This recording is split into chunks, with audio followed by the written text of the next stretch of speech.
English speaking course के day 32 में आप सभी का स्वागत है। हमने डे 1 से लेके डे 31 तक बहुत सारी चीज़ों को सीखा है।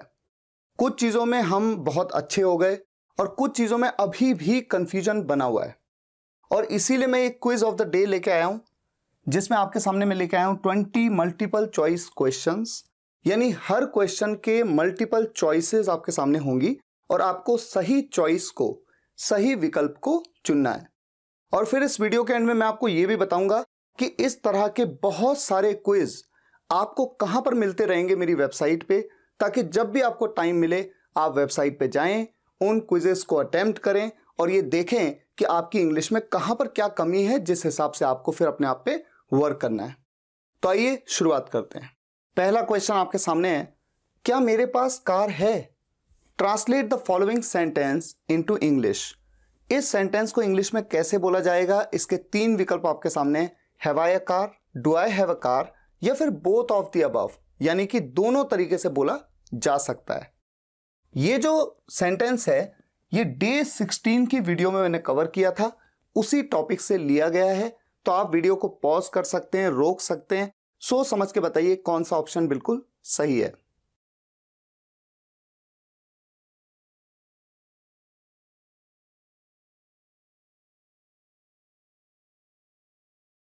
आप में से अधिकतर स्टूडेंट्स ने ऑप्शन सी को चुना होगा, ये सोचते हुए कि दोनों तरीके से हम इस सेंटेंस को बोल सकते हैं।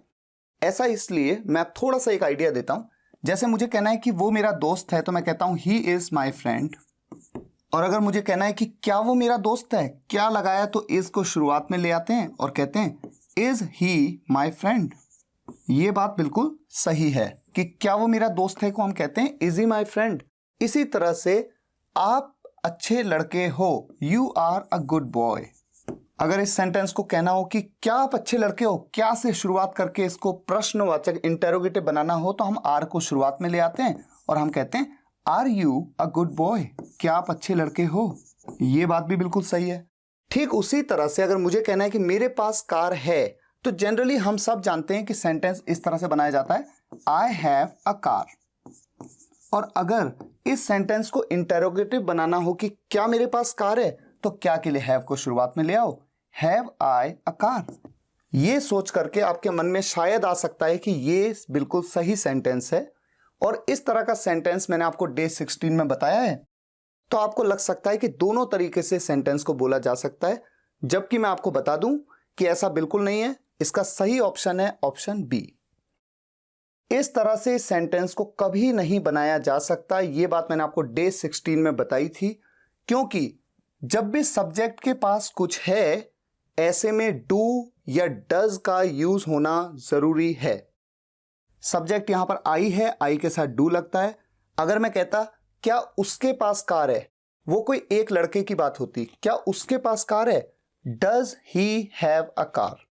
यानी डू और डज का यूज करना कंपलसरी है इस तरह के सेंटेंसेस में, इसलिए ऑप्शन बी बिल्कुल सही है।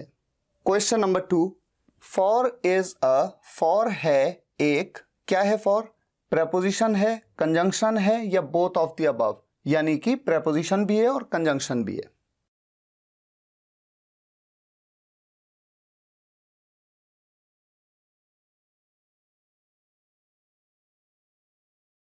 इस क्वेश्चन का सही आंसर है बोथ ऑफ द अबव, यानी कि फॉर एक प्रेपोजिशन भी है और एक कंजंक्शन भी है। ये बात डे 18 की वीडियो में मैंने आपको बताई है। जब ये एक प्रेपोजिशन होता है तो इसका हिंदी में सेंस आता है के लिए, जो कि आप में से बहुत से स्टूडेंट्स जानते भी होंगे। और जब इसका यूज एक कंजंक्शन की तरह होता है किसी सेंटेंस में, तो इसका मतलब आता है क्योंकि। अब अगर मैं एग्जाम्पल देने की बात करूं, तो के लिए एक छोटा सा एग्जाम्पल मैं लिख देता हूं। वो आया मोबाइल के लिए। मान लीजिए उसको मोबाइल की जरूरत थी, तो वो मेरे पास आया, he came to me for a mobile. और क्योंकि का सेंस कब आता है? जैसे कि वो आज ऑफिस नहीं आया क्योंकि वो बीमार था। He didn't come to the office, वो नहीं आया ऑफिस क्योंकि वो बीमार था। क्योंकि के लिए यहां पर फॉर का यूज किया जा सकता है, क्योंकि ही वॉज अनवेल। ये बात अलग है कि फॉर की जगह पे आप यहां पर बिकॉज कह सकते हैं, आप यहां पर एज कह सकते हैं, बिकॉज ही वॉज अनवेल या एज ही वॉज अनवेल। लेकिन फॉर का भी यूज किया जा सकता है क्योंकि के सेंस में। तो फॉर प्रेपोजिशन भी है और कंजंक्शन भी है। Question number 3, third form of the word show is. Show, ये जो वर्ड है इसकी थर्ड फॉर्म क्या होती है? क्योंकि ये क्रिया है, इसकी थर्ड फॉर्म क्या होती है? शोड होती है, शोन होती है, दोनों ही होती हैं, शोड भी और शोन भी।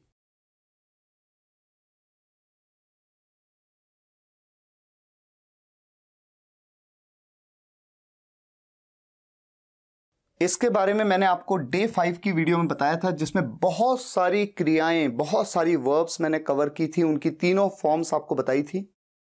सही ऑप्शन है बोथ ऑफ द अबव, यानी कि शो की थर्ड फॉर्म शोड भी है और शोन भी है। क्वेश्चन नंबर 4, उन लड़कों के पेन, उन लड़कों के पेन, इस बात को कैसे बोला जाएगा? क्योंकि किसी सब्जेक्ट में हो सकता है। उन लड़कों के पेन नीले हैं, तो उन लड़कों के पेन के लिए आप क्या बोलोगे? आपके पास 4 विकल्प हैं, सोचिए।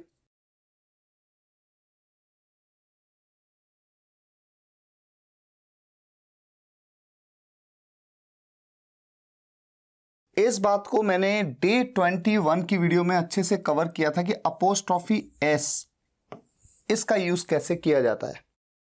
देखिए यहां पर सही ऑप्शन है option A, those boys pens. जब भी कोई ऐसा वर्ड हो जो कि प्लूरल हो और उसकी एंडिंग एस से हो, तो उसके बाद अपोस्ट्रोफी एस नहीं, केवल अपोस्ट्रोफी लगता है। जैसे यहां पर अपोस्ट्रोफी के बाद एस लगाया, ये गलत है। और यहां पर बॉयज, ये कोई एक लड़का है जिसका, जबकि यहां एक लड़के की बात नहीं हो रही, एक से ज्यादा लड़कों की बात हो रही है। अगर किसी एक लड़के की बात होती तब इस तरह से कहते बॉयज, लेकिन जब एक से ज्यादा लड़के हैं, प्लूरल वर्ड है, बॉयज तो अपने आप में है ही है, उसके बाद अपोस्ट्रोफी केवल लगेगा, उसके बाद का एस नहीं लगेगा। Question number 5, translate the following sentence into English. आपके सामने एक सेंटेंस है, इंग्लिश में ट्रांसलेट करना है। कल वो सुबह से पढ़ रहा होगा, इसके आपके सामने 3 विकल्प हैं। Tomorrow he'll have been studying from the morning, tomorrow he'll have been studying since the morning, या फिर दोनों ही तरीके से हम बोल सकते हैं both of the above।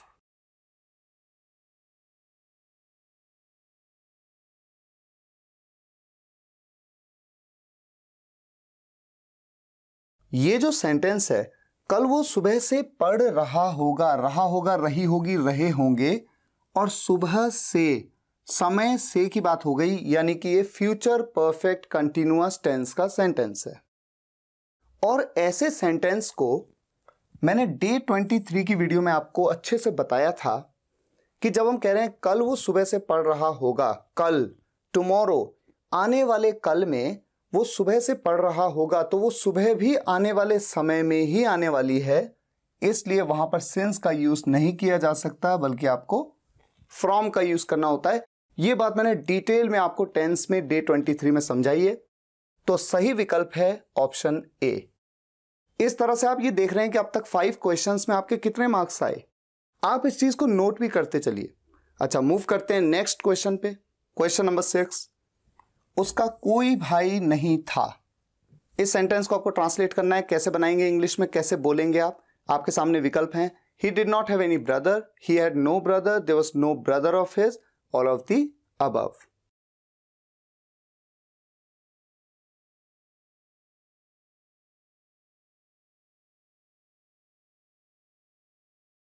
इस तरह का सेंटेंस जब भी आए, उसका कोई भाई नहीं था, मेरा कोई भाई नहीं था, मेरे 2 भाई नहीं थे, मेरे 2 भाई थे, उसकी 4 बहनें थी, उसके 2 अंकल थे, ऐसे सेंटेंसेस, सिंपल सेंटेंसेस पास्ट की कैटेगरी 2 में आते हैं, जो कि डे 23 में मैंने आपको अच्छे से समझाया।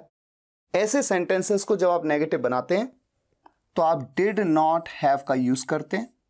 तो उसका कोई भाई नहीं था, ही, क्योंकि वो कोई लड़का है जिसकी बात हो रही है, he did not have any brother.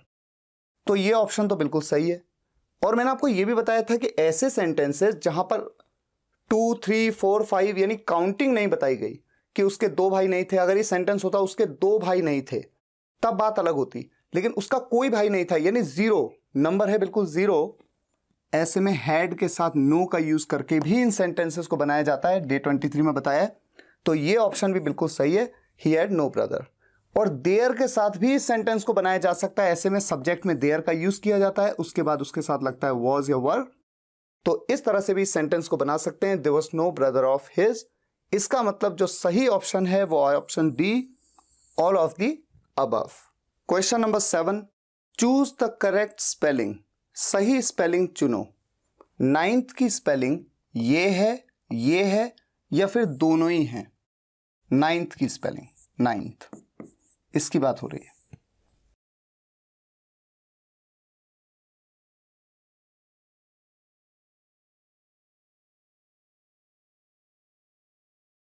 Generally होता क्या है कि जब हम सोचते हैं 9 तो हम कहते हैं 9 की स्पेलिंग होती है NINE, और 9th कहा तो TH लगा दिया, इसलिए कंफ्यूजन हो सकता है, जबकि ऐसा नहीं है। 9th की स्पेलिंग होती है NINTH, तो सही ऑप्शन है option b, NINTH। Question number 8, all, some, more, none. ये जो प्रोनाउन हैं, थर्ड पर्सन प्रोनाउन है, ये इनके बारे में बताया मैंने आपको। ये कैसे प्रोनाउन है? सिंगुलर प्रोनाउन है, प्लूरल है, ये दोनों ही हैं।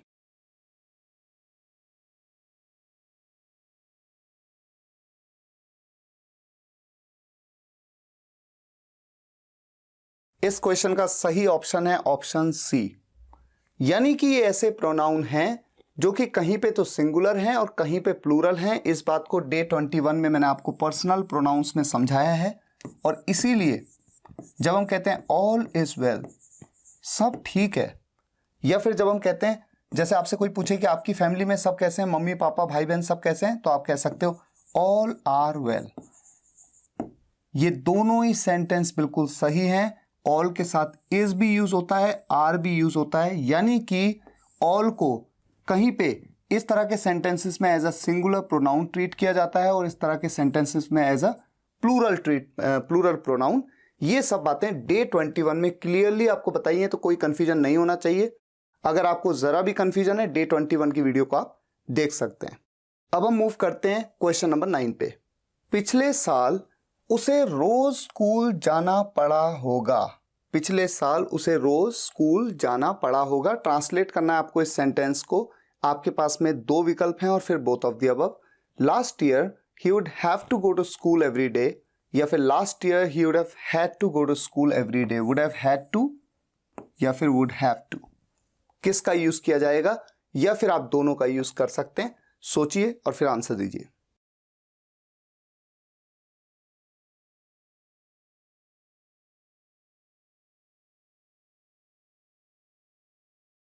एग्जैक्टली यही सेंटेंस मैंने डे 27 की वीडियो की शुरुआत में ही आपको बताया था। तो अगर आप वीडियोस को प्रॉपरली देख रहे हैं, नोट्स बना रहे हैं, तो आप इजीली समझ सकते हैं, बता सकते हैं कि जब भी सब्जेक्ट को उसे रोज स्कूल जाना पड़ा होगा, सब्जेक्ट को बीते कल में किसी काम को करना पड़ा होगा, किसी भी काम को, जाने के काम को करना पड़ा होगा, ऐसे में वुड हैव हैड टू का यूज किया जाता है। ऑप्शन बी बिल्कुल सही है। पिछले साल उसे रोज स्कूल जाना पड़ा होगा। Last year he would have had to go to school every day. Question number 10, मैं अपनी आंखों पर छींटे मार रहा हूं। जैसे आप मुंह धोते हैं तो अपनी आंखों पर छींटे मारते हैं। Translate the following sentence into English. 3 विकल्प आपके सामने हैं। I am splashing water on my eyes, I am squirting water on my eyes, I am sprinkling water on my eyes.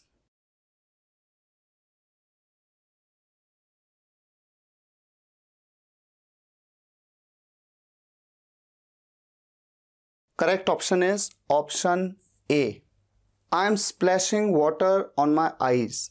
Day 5 की वीडियो में जब मैंने बहुत सारी वर्ब्स कवर की थी, बहुत सारी क्रियाओं को कवर किया था, तब मैंने आपको बताया था एक आइडिया के तौर पे, स्प्लैश, जब आप अपनी आंखों पे छींटे मारते हैं, अपने चेहरे पे छींटे मारते हैं, या कोई गाड़ी जा रही है उसने आप पे छींटे मार दिए, कीचड़ के छींटे आप पे मार दिए, या फिर होली में जब आप किसी पे कलर मारते हैं, उसे कहते हैं स्प्लैश करना।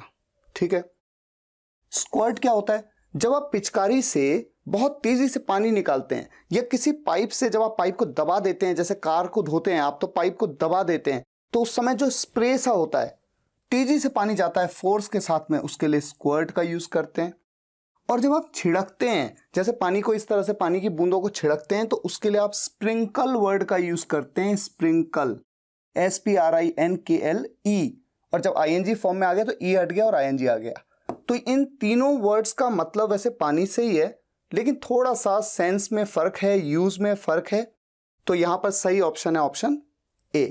क्वेश्चन नंबर 11, उसके पास कुछ तो होना ही चाहिए था। उसके पास कुछ तो होना ही चाहिए था। ही ... एटलीस्ट समथिंग। 4 ऑप्शंस आपके सामने हैं, should have to have, should have had to have, should have to had, should have to B.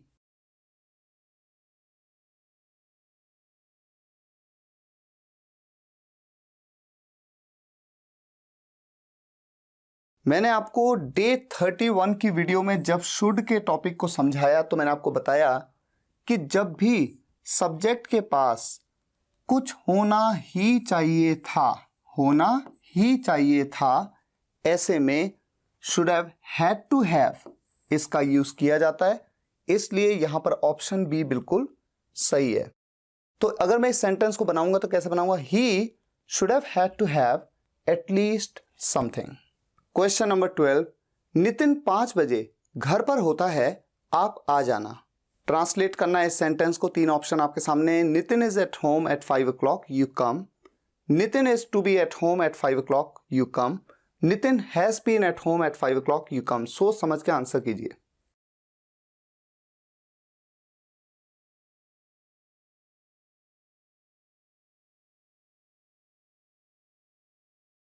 अगर आपने डे 24 की वीडियो को देखा है तो उस वीडियो में मैंने इस तरह के सेंटेंसेस बताए थे जिनके एंड में होता है।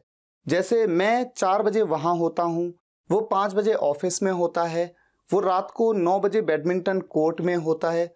इस तरह के सेंटेंसेस में होता है के लिए सब्जेक्ट के हिसाब से आपको इज एम आर का यूज करना होता है। सब्जेक्ट यहां पर थर्ड पर्सन सिंगुलर सब्जेक्ट है जिसके साथ में यूज होगा इज। तो सही ऑप्शन है option A. Nitin is at home at 5 o'clock, you come. Question number 13, pronunciation of SLIPPERS। Hindi में हम इन्हें कहते हैं चप्पलें। जो हमारी चप्पलें होती हैं उनको हम ये कहते हैं, क्या कहते हैं? स्लीपर्स कहते हैं या स्लिपर्स कहते हैं? स्ली या स्ले, या फिर दोनों तरीके से बोला जा सकता है।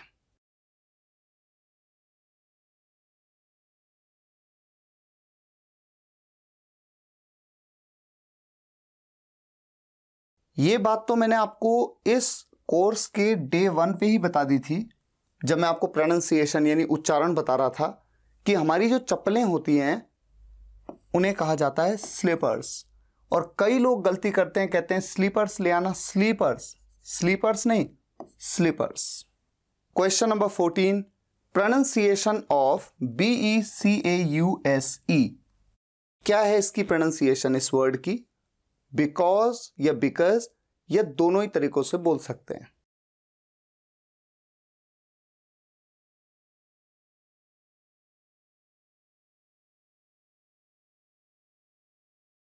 The correct option is option C. इसे बिकॉज भी कहते हैं, बिकॉज भी कहते हैं, और आप सभी जानते हैं कि इसको हिंदी में इसका क्या मीनिंग निकलता है, क्योंकि या चूंकि। तो दोनों तरीके से आप अनाउंस कर सकते हैं, जो आपका मन करे, दोनों ही सही है। Question number 15, the plural of fish is. Fish का प्लूरल क्या है? फिश या फिर फिशेज, ये दोनों में से किसी भी तरीके से हम प्लूरल बना सकते हैं।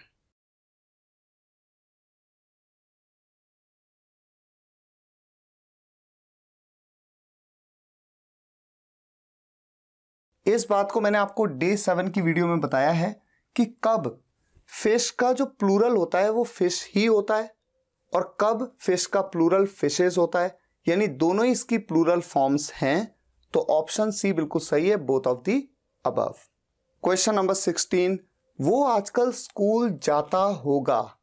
इस सेंटेंस का सही ट्रांसलेशन क्या है? He would be go to school these days, he would be going to school these days, he would go to school these days, या फिर चौथा ऑप्शन है बोथ बी एंड सी, ये दोनों ही सही हैं।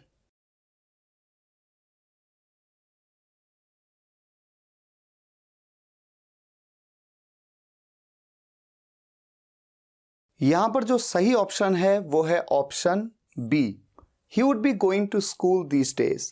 आप में से कुछ लोग सोचेंगे आईएनजी का यूज क्यों हो रहा है, यहां पर तो रहा रही रहे कहीं पे भी नहीं आ रहा है। लेकिन इस बात को समझने के लिए आपको डे 24 की वीडियो को समझना है, देखना है। जब मैंने आपको ये बताया था कि जो भी सब्जेक्ट है वो आजकल स्कूल जाता होगा, जब भी सब्जेक्ट किसी काम को करता होगा, किसी भी काम को करता होगा, ऐसे में वुड बी और उसके बाद जो भी काम है उसके साथ आईएनजी का यूज करके सेंटेंस को बनाया जाता है। तो ऑप्शन बी बिल्कुल सही है। क्वेश्चन नंबर 17, आपको उससे मिलना पड़ जाता, you dot dot dot dot have had to meet him. बताइए, कुड लगेगा, मे लगेगा, यहां पर माइट यूज होगा या all of the above.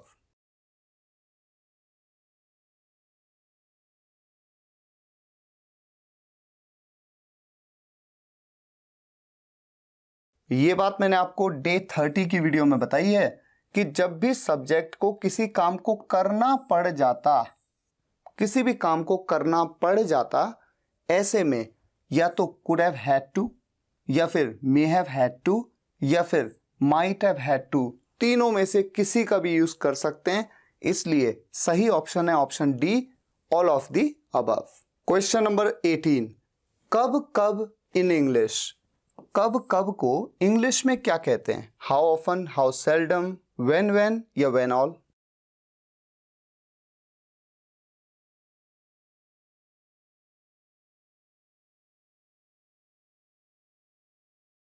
Day 9 की वीडियो जिसमें मैंने आपको WH फैमिली मेंबर्स के बारे में बताया है, वहां पर अच्छे से समझाया था, तो कोई कंफ्यूजन नहीं होना चाहिए।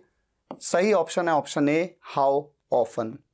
जैसे मान लीजिए मैं आपसे कहूं कि आप कब कब दिल्ली जाते हैं, आप कब कब दिल्ली जाते हैं, how often do you go to Delhi.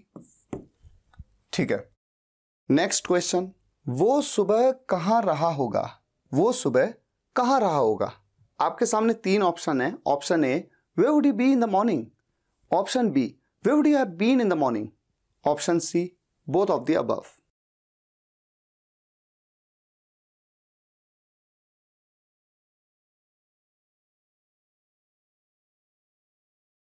आप में से जिन जिन स्टूडेंट्स ने डे 20 की वीडियो को ढंग से देखा है, उस टॉपिक को समझा है, ऐसा हो ही नहीं सकता कि आप कंफ्यूज हो जाएं। आप तुरंत बता सकते हैं कि यहां पर वुड बी या फिर वुड हैव बीन दोनों का यूज किया जा सकता है। तो ऑप्शन सी बिल्कुल सही है, both of the above. Question number 20, यह आज का हमारा आखिरी क्वेश्चन है। 3 forms of grind are. Grind एक वर्ब है जिसका मतलब होता है पीसना, जैसे मसालों को पीसते हैं, पीसना। इसकी 3 फॉर्म्स कौन सी होती हैं? आपके सामने 4 विकल्प हैं।